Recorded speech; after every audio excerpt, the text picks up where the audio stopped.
গতকাল দেখিনি তোমায়, ও হে মোর মন। এটা হচ্ছে সরকারি বাগান। আমাদের বাড়ির সামনে যে বাগানটা অবস্থিত, এটার একটা রাস্তা, এটার এই যে এই পাশে আরেকটা রাস্তা, এটার এই পাশে এই যে আরেকটা রাস্তা, এই যে আরেকটা রাস্তা। এটা মূলত হচ্ছে চৌরাস্তা। বাগানের মাঝখানে একটা চৌরাস্তা। এটা বাগানটা অনেক পুরাতন বাগান, সরকারি গাছগাছরায় ভরা। আগে যে গাছগুলো ছিল সেই গাছগুলো আসলে কাইটে নিয়ে চলে গেছে। তো এখন এটা আবার নতুন করে গাছ লাগাইছে। প্রায় 3 বছরের মতো হয়ে গেছে মেবি, এরকম একটা টাইম অবস্থান করতেছে এখন। এই গাছগুলো আসলে মানে এক একজনের আন্ডারে থাকে।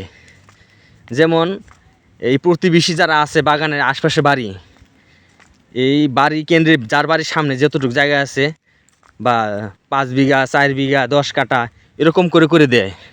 কারণ দেয় কারণ হইতেছে এই উদ্দেশ্যে যে এই বাগানগুলোর যে পাতাগুলা যে আছে, পাতাগুলা ঝাড়ু দিয়ে নিয়ে নিয়ে অনেকেই করে আপনার বাড়িতে পাক শাক করে, রান্না বান্না করে, কাজে ব্যবহার করে।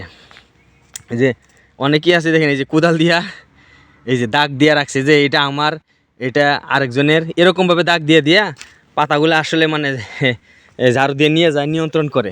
খুবই মনোরম পরিবেশ। বিকাল টাইমটাতে আসলে এখানে বাগানটাতে ঢুকলে খুব ভালো লাগে আমার কাছে। বিশেষ করে এই যে কেউ ফটোগ্রাফি করে, ভিডিও করে, অনেকেই আসে। পার্শ্ববর্তী যারা গ্রাম আছে বা আসে বিষয় অনেক বন্ধুবান্ধব ফ্রেন্ড সার্কেল যারা আসে আসলে সময় কাটায়। এদিকে বিলের পাশে বসে, রাস্তার পাশে এসে বসে, খুব ভালো লাগে ওয়েদারটা এই সময়।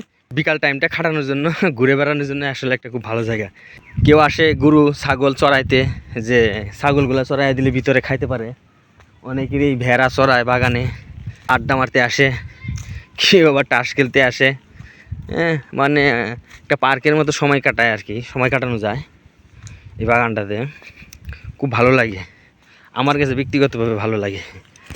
দেখুন খুব ভালো লাগতেছে যে ওই পাশে হইতেছে আপনার ওই যে বাচ্চারা ফুটবল খেলছে না, একটা খালি জায়গা আছে, ভালো লাগে। আমি এখন হচ্ছে বাজারে যাচ্ছি, তাই ভাবলাম যে বাগানের মাঝখান দিয়েই যাই হাঁটতে হাঁটতে, একটু আপনার সাথে কথা বলি বা আপনাদের একটু জানাই যে আমাদের এই বাগানটা সম্পর্কে। বাগানটা আসলে খুব পুরাতন বাগান, খাস জায়গা, সরকারি বাগান এটা। তো আগের যে গাছগুলো ছিল সেগুলো কাটে নিয়ে গেছে, এখন আবার গাছ লাগাইছে নতুন করে। তো যে গাছগুলো যারা আন্ডারে থাকে, পাতাগুলো যে ঝাড়ু দেয়, তারাই আসলে মূলত এখানে ডাল ডুল ভাঙে গেলে ওনারাই নিয়ে যায়, ওনারাই আসলে এগুলো টেকিয়ে যত্ন আদি করে। তো পরে একটা সময় ওনাদেরকে একটু ডাল যখন কাটে নিয়ে যায়, ডাল টাল দেয়, এই আর কি সিস্টেমটা এরকম।